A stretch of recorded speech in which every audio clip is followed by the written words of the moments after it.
사사기 2장입니다. 하나님 말씀은 구약 성경 362페이지 사사기 2장 1절부터 10절까지 봅니다. 제가 한 절, 여러분이 한 절 교독합니다. 사사기 2장 1절부터 10절까지입니다. 여호와의 사자가 길갈에서부터 복임으로 올라와 말하되 내가 너희를 애굽에서 올라오게 하여 내가 너희의 조상들에게 맹세한 땅으로 들어가게 하였으며 또 내가 이르기를 내가 너희와 함께한 언약을 영원히 어기지 아니하리니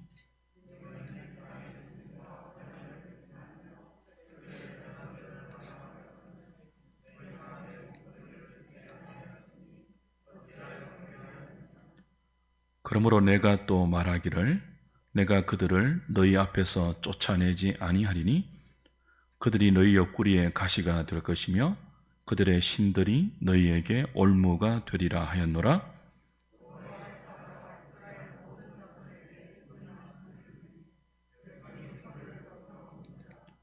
그러므로 그곳을 이름하여 복임이라 하고 그들이 거기서 여호와께 제사를 드렸더라.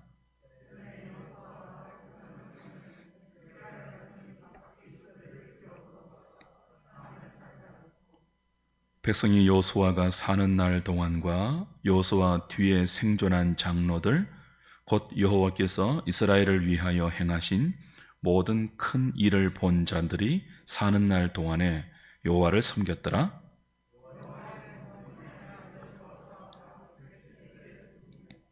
무리가 그의 기업의 경내 에브라임 산지 가스 산 북쪽 딥낫 헤레스에 장사하였고 그 세대의 사람도 다 그 조상들에게로 돌아갔고 그 후에 일어난 다른 세대는 여호와를 알지 못하며 여호와께서 이스라엘을 위하여 행하신 일도 알지 못하였더라. 아멘.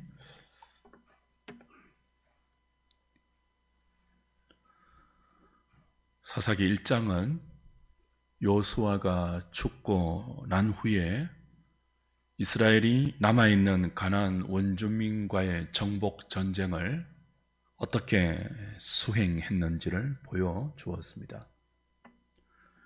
유다 지파를 제외하고는 제대로 가나안 족속을 쫓아낸 지파가 없었죠. 유다 지파도 철병거가 있는 골짜기 주민들은 쫓아내지 못했으니까 사실상 이스라엘 모든 지파가 가나안을 진멸하라는 여호와의 말씀을 청종하지 않고 불순종했음을 알 수 있습니다.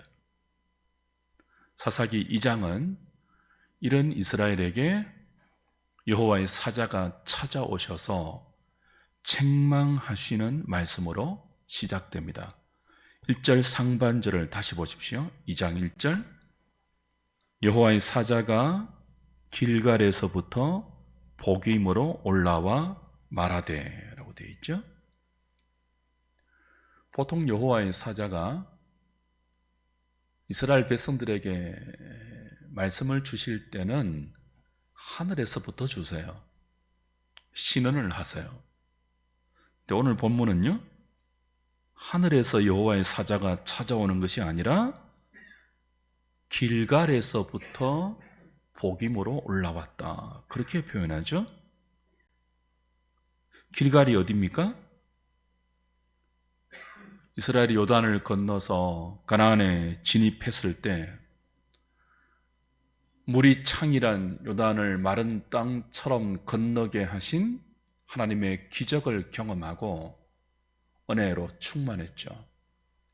그래서 적군을 눈앞에 두고 하나님께서 할례를 행하라는 말씀에 순종하여 할례를 행한 장소가 길갈이에요. 눈앞에 적군과 대치하고 있는 전투의 한 복판입니다. 근데 할례가 뭐예요?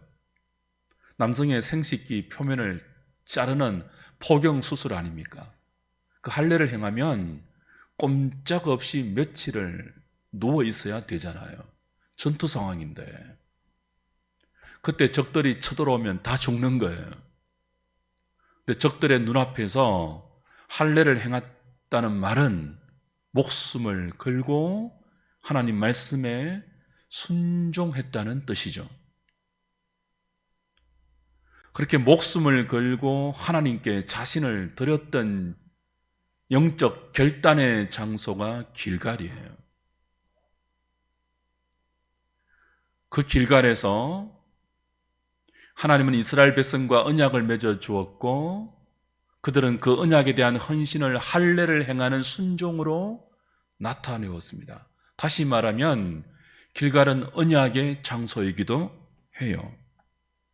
여호와의 사자가 하늘에서부터 오지 않고 길갈에서부터 왔다는 말은 지금 여호와의 사자가 이스라엘 백성들에게 전하고자 하는 메시지가 이 길갈이 상징하는 하나님의 언약과 밀접한 연관이 있음을 암시해요.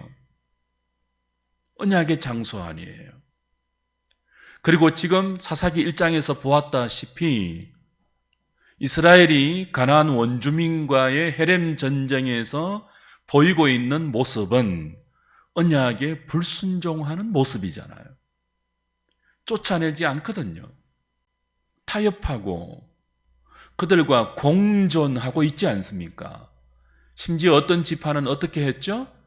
오히려 가나안 원주민들에게 쫓겨서 단 지파 같은 경우는 그죠? 전세가 역전되었잖아요. 그 모든 것들을 사사기 2장은 1절부터 언약과 연관시켜서 진단해요. 언약을 어기고 있다, 지금 너희들이. 진멸하라고 하신 하나님. 진멸하겠다고 약조한 너희들. 그러나 진멸하지 않고 있는 현실.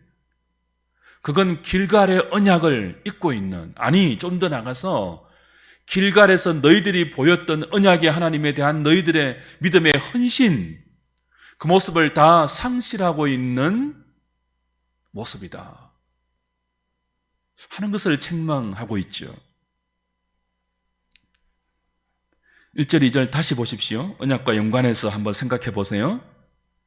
여호와의 사자가 길갈에서부터 복임으로 올라와 말하되 내가 너희를 애굽에서 올라오게 하여 내가 너희의 조상들에게 맹세는 언약이에요. 맹세한 땅으로 들어가게 하였으며 또 내가 이르기를 내가 너희와 함께한 언약을 영원히 어기지 아니하리니 너희는 이 땅의 주민과 언약을 맺지 말며 그들의 제단들을 헐라하였거늘 너희가 내 목소리를 듣지 아니하였으니 어찌하여 그리하였느냐. 자, 한마디로 요약하면 뭘까요? 왜, 어찌하여 언약을 어겼느냐. 그래서 어디서부터 여호와의 사자가 오신다고요? 언약의 장소인 길갈에서 온다고요. 복임으로 온다고요. 복임은 나중에 보겠지만 언약을 어기고 울고 있는 장소이죠.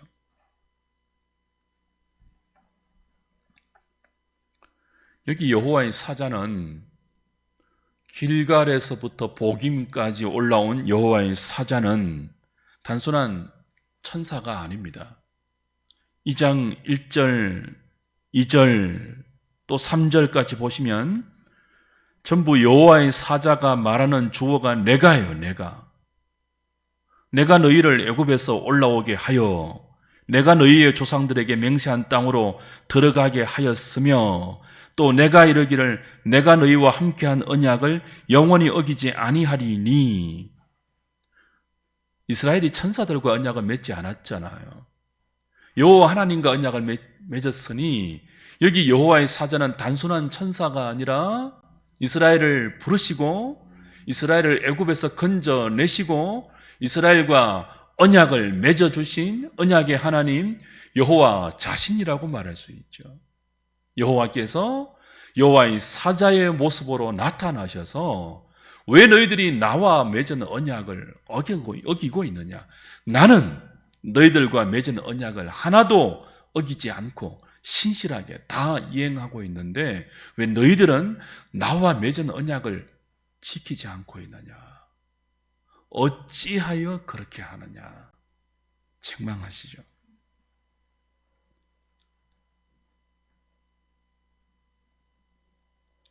거기 하나 주목해야 할 부분이 있습니다. 2장 2절 하반절에 보면 너희가 내 목소리를 듣지 아니하였으니 어찌하여 그리하였느냐라고 책망하죠. 어찌하여 언약을 어기고 있느냐라는 책망에 따라오는 말씀이 뭐예요? 너희가 내 목소리를 듣지 아니하였으니. 여러분, 언약을 어기는 이스라엘의 불순종의 1차적인 원인이 뭐예요? 내 목소리를 듣지 아니하였으니. 왜 언약을 어기고 있다고요? 하나님의 소리를 듣지 않기 때문이에요. 들으라 이스라엘 아닙니까? 이스라엘이 언제 이스라엘이 되는 거예요?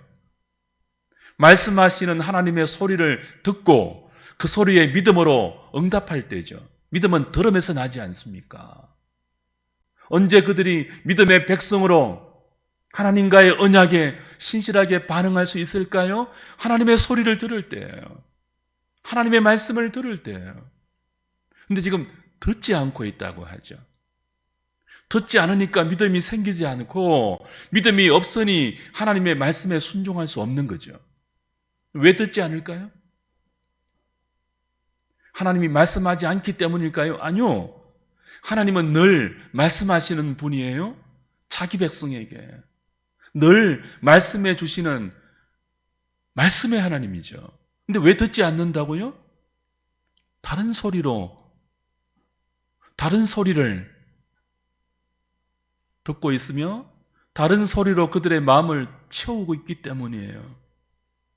그들이 지금 듣고 있는 다른 소리가 어떤 소리입니까? 가나안의 소리죠.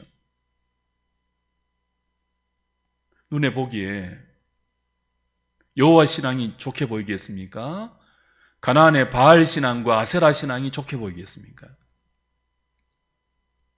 하나님이 이스라엘 백성들에게 요구하신 여호와의 신앙은요, 말씀을 듣고 말씀에 청종하는 말씀의 신앙이에요. 하나님은 보이지 않는 분이잖아요. 말씀으로 자신을 계시하시고 말씀으로 자신이 어떤 하나님을 가르쳐 주시며 말씀의 능력으로 그들을 이끌어내고 말씀으로 주의 백성들이 어떻게 살아야 할지를 계시하시고 끊임없이 말씀으로 자기 백성을 인도해 가시는 그런 하나님이에요. 그 말씀의 핵심이 뭡니까? 언약의 율법 아닙니까? 나를 사랑해라. 나를 사랑하는 그 사랑으로 너희들끼리 사랑해라 아닙니까? 사랑하되 마음을 다하고 힘을 다하고 뜻을 다하고 목숨을 다하여 나를 사랑하라.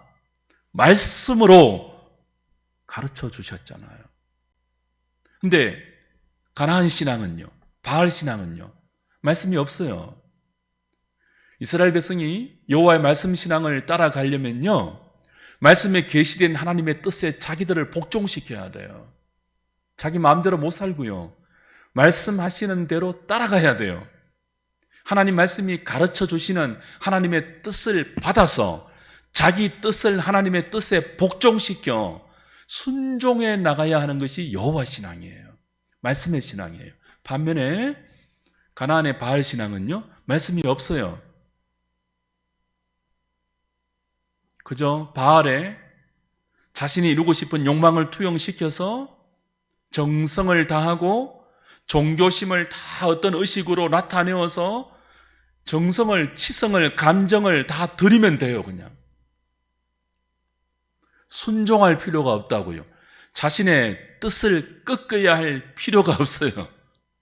오히려 가나안 신앙은요, 신전에, 이방 신전에 들어가서 그 가나안 신들이 요구하는 이방의 제의의식에 충성하면 할수록 욕망이 부풀어 오르는, 자기 삶을 조금 더 내려놓거나 포기하거나 신의 뜻에 비추어서 자기를 희생하는 필요가 없이 종교적 제의와 검정적 받침과 그리고 모든 종교적 열심을 다하면 다른 것은 안 해도 돼요. 삶을 고치지 않아도 돼요. 회개할 필요도 없어요. 1000번 절하면 돼요. 오체투지로 지정된 성지로 그냥 금욕하면서 수행하면서 가면 돼요. 뭐는 할 필요가 없다고요? 회개로 자기 삶을 뜯어 고칠 필요 없어요. 근데 여호와 신앙은요, 철저하게 하나님의 말씀으로 자기 삶을 뜯어 고쳐가야 해요. 뭐가 쉽겠습니까? 뭐가 매력적으로 보이겠습니까? 여호와의 신앙은 매력적이지 않아요. 근데 지금 그들이 들어가서 믿음으로 살아야 할, 말씀을 붙들고 언약에 순종해서 살아야 할 가나안의 종교는요, 그럴 필요 없잖아요. 열심히 바알 신과 아세라 신에게 절하고, 특별히 그 바알 신전에서는요, 남자 제사장과 여자 제사장이 행음하면서 하늘의 비를 땅에 내리기 위한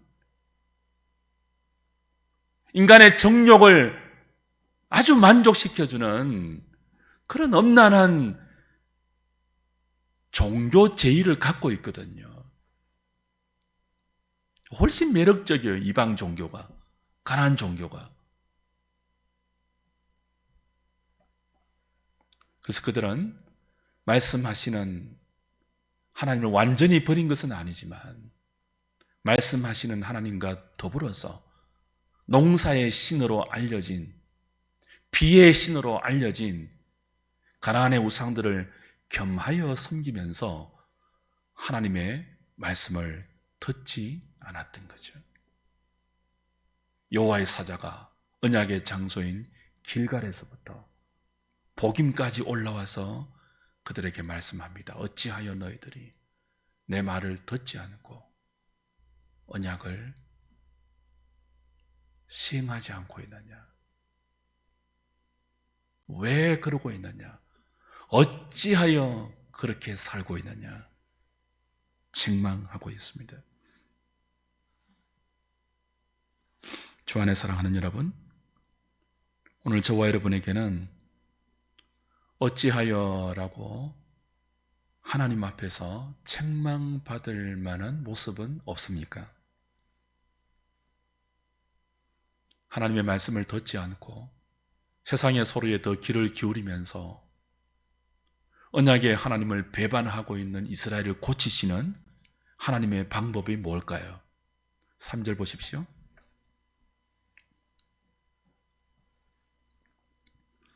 같이 읽습니다. 시작.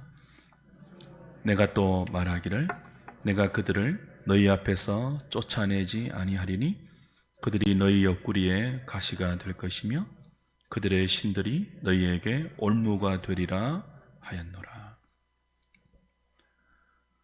하나님 말씀을 듣지 않고 언약에 불순종하고 있는 이스라엘을 고치는 하나님의 방법이 뭐라고요? 그들이 불순종해서 남겨놓은 가나안 원주민들을 하나님도 쫓아내어 주지 않고 그대로 남겨놓아서 그들 옆구리의 가시와 그들 삶의 올무가 되게 하겠다고 말씀하세요. 이건 지금 하나님의 감정적인 처사가 아니에요. 이미 여호수아와 민수기에서 경고하셨던, 수차례 그들에게 경고하셨던 그 경고의 내용 그대로예요. 너희들이 힘이 없어서 쫓아내지 못한 것도 아니고 철병거 핑계도 되고 여러 가지 변명도 되지만 결국은 쫓아내기 싫었던 것이거든요. 그들을 남겨서 농사기술도 배우고 또 종으로 부리면서 여러모로 인간적으로 많은 이유를 만들어내어서 쫓아내지 않은 것이잖아요. 그들이 불순종해서 쫓아내지 않으면 하나님도 굳이 뭐예요? 쫓아내어 주지 않고 그들이 남겨놓은 가나안 원주민들이 그들의 눈의 가시와 찌르는 옆구리의 가시가 되게 해서 또 그들이 남겨놓은 헐지 않는 가나안의 이방 제단을 올무가 되게 하겠다고 책망하시죠. 옆구리의 가시, 올무 이런 것들은요, 쉬 없어지지 않는 지속적인 고통, 지속적인 아픔, 그걸 의미하죠. 옆구리의 가시. 민수기에서는 이렇게 눈의 가시라고 표현했는데요. 여러분, 눈에 가시가 있다고 생각해 보세요. 옆구리에 가시가 있다고 생각해 보세요. 그게 없어지지 않고 지속적으로 나를 찌르면 얼마나 아파요. 얼마나 고통스러워요. 삶의 여러 가지 없어지지 않는 지속적인 고통, 괴로움, 아픔, 그걸 허락하시겠다는 거죠. 근데 그 원인이 뭐예요? 그들이 남겨놓은 죄의 씨앗들이에요. 그들이 몰아내지 않고 적당하게 타협하고 공존하고 있는 세상의 가치관들이에요. 지금은 괜찮지만 조금만 있으면 그것이 커져서 내 삶을 끊임없이 찌르는 가시가 된다는 거죠.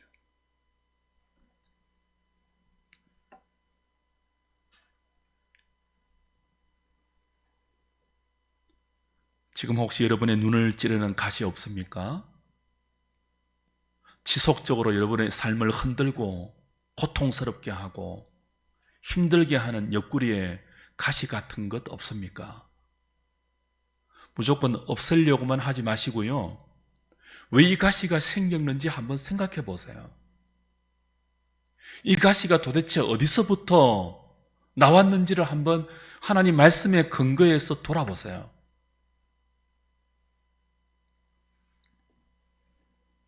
하나님 말씀을 듣지 않았던 부분은 없습니까? 여러분의 귀에 지금 하나님 말씀이 들려오십니까? 여러분의 심령에 하나님의 말씀이 매 순간 들려오십니까? 그러면요, 아무리 큰 고통을 동반하는 가시가 있다고 해도 말씀이 들려오면 괜찮아요. 그 말씀 붙들고 씨름하고 그 말씀 붙들고 주의 뜻을 깨닫기 위해서 하나님께 믿음으로 나아가면 괜찮아요. 풍랑을 꾸짖어 잠잠케 하신 하나님의 손길이 우리 옆구리에 가시 하나 빼주지 못하겠습니까? 근데 그런 작업 없이 그래서 힘듭니다. 고통스럽습니다. 왜 이런 가시 있습니까? 라고만 한다면 문제가 있겠죠.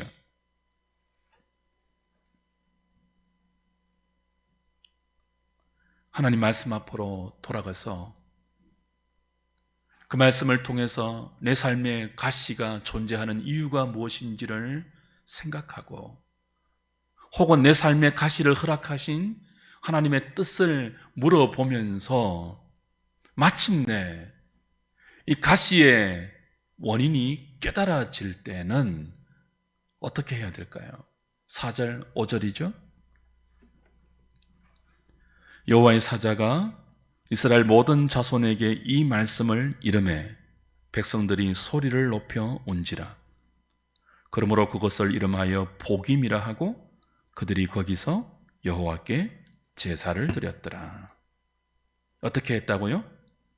여호와의 사자가 여호와의 사자의 모습으로 나타나신 여호와 하나님이 길갈에서 복임으로 불순종의 삶을 살고 있는 이스라엘 백성을 찾아와서 너희들이 어찌하여 지금 이렇게 살고 있느냐?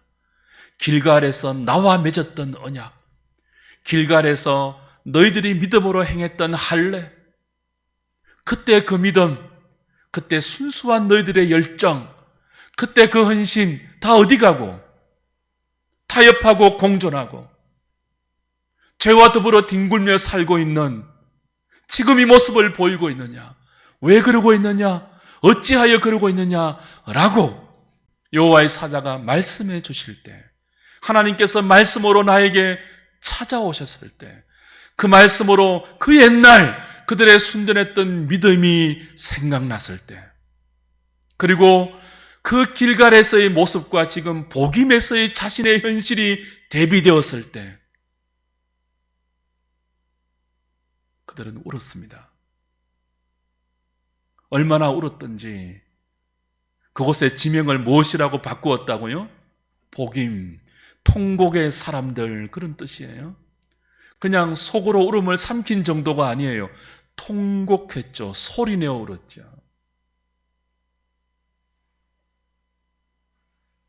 혹자는 지금 여기 4절 5절에서 이스라엘 백성들이 울고 있는 눈물이 회개의 눈물이 아니라 단지 찰나에 불과한 감정의 회한이다, 그렇게 해석해요.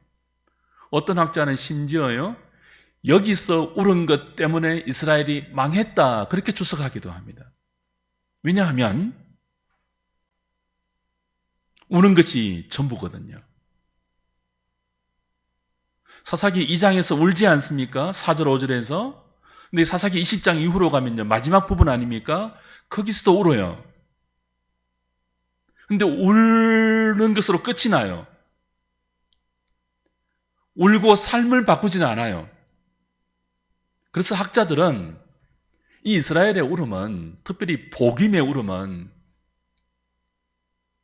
그들을 망하게 한 결정적인 원인이다, 그렇게 평가하기도 해요.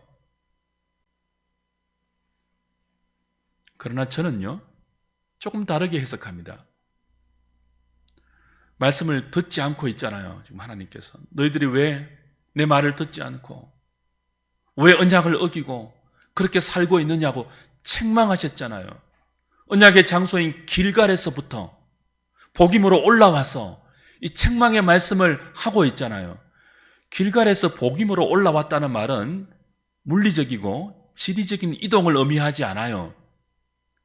길갈의 언약을 회상시키고 복임의 죄악을 대비하면서 하나님께서 말씀하신다는 그런 뜻이죠. 길갈에서의 믿음과 이때는 언제입니까? 여호수아가 살아있을 때예요. 이들이 청년의 때예요. 아니, 학생의 때일지도 모르죠. 여호수아가 살아있을 때,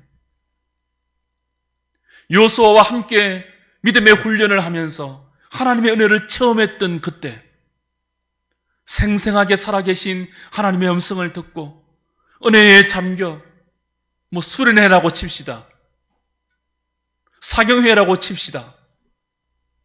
그래서 적군 앞에서 믿음으로 할례를 행했던, 요즘식으로 적용하면요, 내 삶 전부를 하나님께 드렸던, 그 헌신이 있었던, 그 기도가 있었던, 믿음의 결단이 있었던 그때, 그 길갈, 그때와 지금 복임 말씀이 들려오지도 않고 신실하게 언약을 지키고 있는 하나님과 대비해서 나는 조금의 순종도 보이지 않는 불순종의 삶으로 점철된 이 복임, 하나님 말씀 앞에서 나의 영적 현 주소가 선명히 드러날 때 울었죠.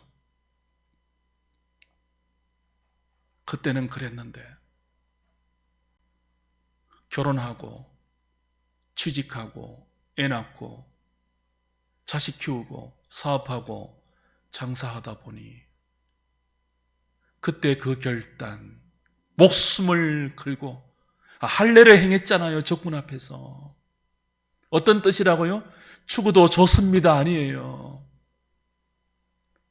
목숨 걸고 예수 믿겠다고 헌신했던 그 길갈의 헌신의 흔적은 간 곳 없고,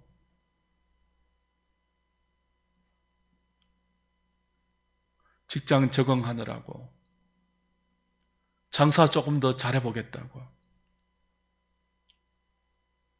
자식 조금 더 좋은 대학 보내보겠다고, 결혼 한 번 더 잘해보겠다고, 성전에서 부장, 이사 한 번 되어보겠다고, 나름 열심히 살아서 삶의 자리도 어느 정도 안정되게 구축하고 자녀들도 보고 사회적인 지위도 얻었지만, 아니 그런 것 못 얻었다 할지라도 먹고 살기에 바쁘다고, 그때 길갈의 신앙은 흔적도 없이 사라져가고 내 믿음 하나 지키는 것도 너무 힘들고, 그렇게 되어 있는 자신의 현실을 하나님의 말씀을 통해서 듣고 보니 깨달아진 거예요. 한없이 눈물이 나는 거예요. 그때 내가 수련회 때 이 말씀 듣고 선교사 가겠다고 다짐했는데, 주의 종이 되겠다고 다짐했는데, 믿음으로 살겠다고 결단했는데, 요한이씨 하나님의 깃발 아래서 예수의 군사로 살겠다고 밤새 울면서 기도했는데, 그 기도 어디 가고 주일날 예배 드리는 것조차 힘겨워하는 자신의 현실을 보면서 우는 거죠. 근데 이 울음 때문에 망했다고 할 수 있겠습니까? 저는 그렇게 볼 수 없어요. 그래도 우니까 희망이 있는 것 아니에요? 그렇게 볼 수 있는 근거는요, 뒤에 5절에 제사를 드리거든요.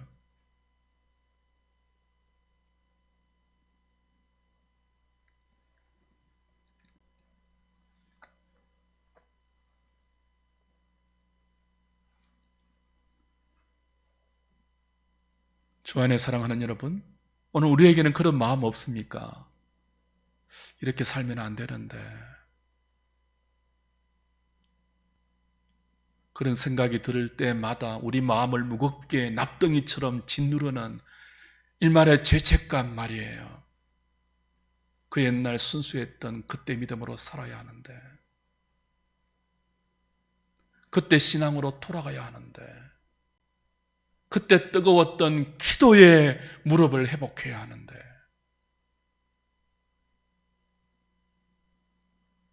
그리고 그렇게 살지 못하는 지금의 내 모습을 보면서 무거운 죄책감을 느끼던 때 하나님의 말씀이 들려오는 거예요. 왜 그렇게 살고 있니? 어쩌다 그렇게 되었니? 언제까지 그렇게 살래? 왜 내 소리를 듣지 못하고 가나안의 소리로 가득해 있니? 너 내 백성 아니냐? 길갈의 믿음 어디 갔니? 어디 팔아먹었니? 그 하나님의 책망을 들을 때 눈물이 나는 거죠. 아니, 말씀을 듣고도 눈물이 없는 메마른 강팍한 심령보다는 그래도 우는 게 나은 거 아니에요? 희망이 있는 것 아니에요?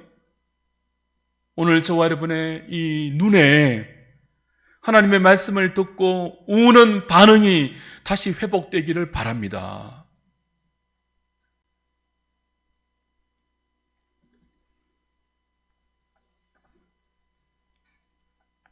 그러면 또 이제 이런 질문이, 또 물음이 가능해요. 정말 그들이 하나님 말씀을 듣고 울었다고 해서 과거의 길갈의 신앙으로 돌아갔느냐? 이런 물음이 가능하겠죠. 답은 뭐라고요? 돌아가지 않았습니다. 크게 한번 울었습니다. 너무 가슴이 아프고, 그 옛날 청년 때, 학생 때에 신앙의 깊이는 없었지만 그러나 순수했던 그 마음에 하나님의 말씀을 붙들고 기도했던 그 모습과 비추어서 너무나 때가 많이 묻은, 너무나 많이 오염된, 이런 핑계 저런 핑계 대는 데는 전문가가 되었지만 하나님 말씀에 순수하게 반응하는 그 순전한 믿음은 다 사라져버린 타협의 전문가가 된 자신의 모습을 보면서 울기는 울었지만 길갈로 돌아갈 용기는 없는 거예요. 저는 이해가 됩니다. 길갈로 돌아가기에는 사실 너무 먼 길을 돌아왔거든요. 복임에서 길갈의 신앙으로 돌아간다는 것은요, 어쩌면은 지금까지 구축해놓은, 어떻게 구축했습니까? 타협과 공존으로. 우리 지난번에 보았잖아요. 그렇게 올라왔던 부장의 자리, 그렇게 이루었던 장사, 그거 다 내려놓고 포기해야 될지도 모르잖아요. 그래서 울기는 울었는데 길갈의 신앙으로 돌아가지는 못했어요.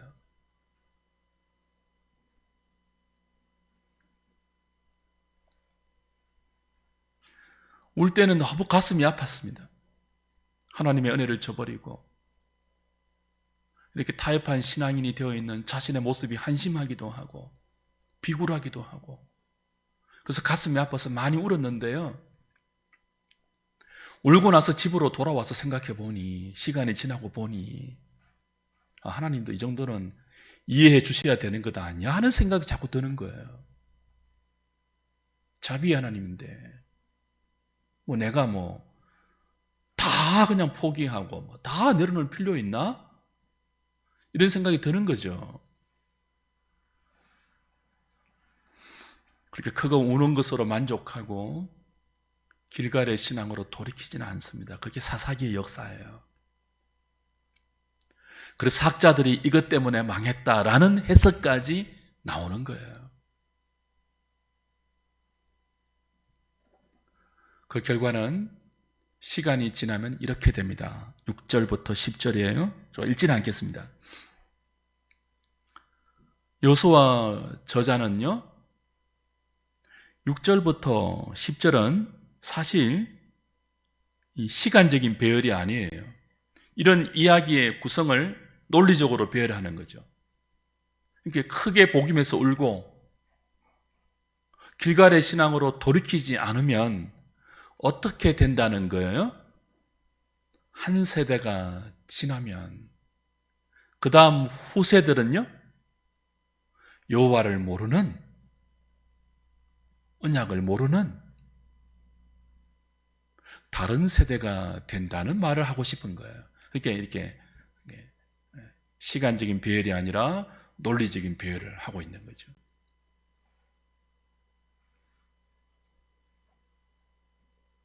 전에 여호수아가 백성을 보내매 이스라엘 자손이 각기 그들의 기업으로 가서 땅을 차지하였고, 백성이 여호수아가 사는 날 동안과 여호수아 뒤에 생존한 장로들 곧 여호와께서 이스라엘을 위하여 행하신 모든 큰 일을 본 자들이 사는 날 동안에 여호와를 섬겼더라.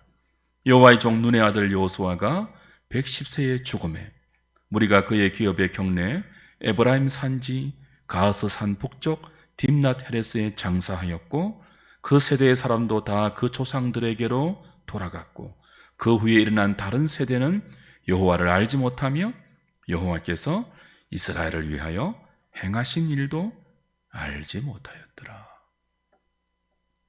우리의 후세들이, 우리의 자녀들이 우리의 믿음과 달리 여호와를 알지 못하고 여호와께서 행하신 일도 알지 못하는 불신 세대가 되는 것은 복임에 큰 눈물이 있었지만 길갈의 신앙으로 돌이키지 않는 것이 쌓이고 쌓이면 그렇게 된다는 뜻이에요.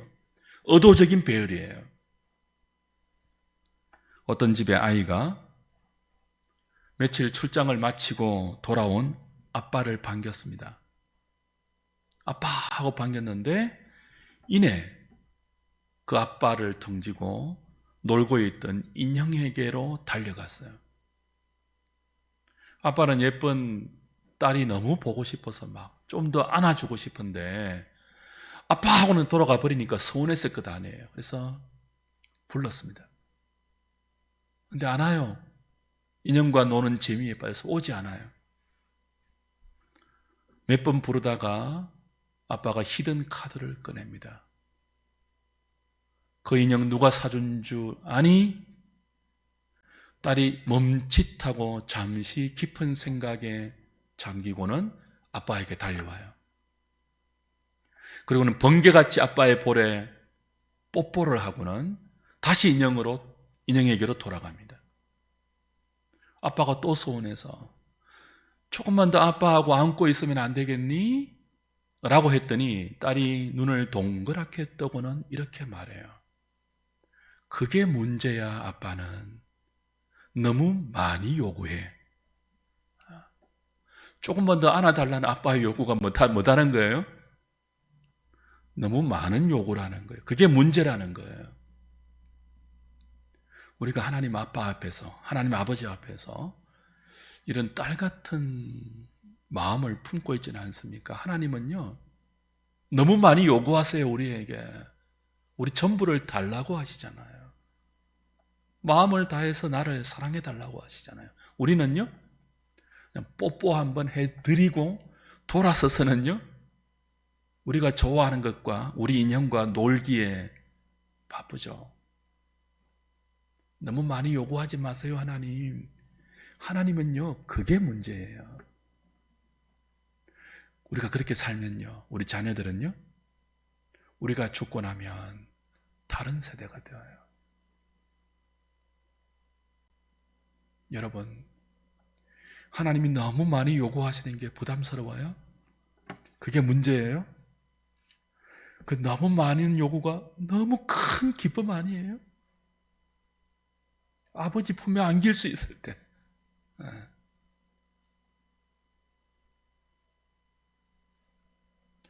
오늘 저와 여러분들이 하나님 말씀을 들을 수 있는 귀가 있는지 돌아보시고, 하나님 품에 안겨 있는 것이 귀찮지는 않는지, 내 삶에 간섭하시는 하나님의 요구가 너무 심하다고 생각되지는 않는지 한 번씩 복임해서 울기는 울지만 그 울음이 결코 우리 삶의 돌이킴으로 연결되지 않는다면 우리 자녀들은요, 우리가 죽으면 예수 떠날 수도 있습니다.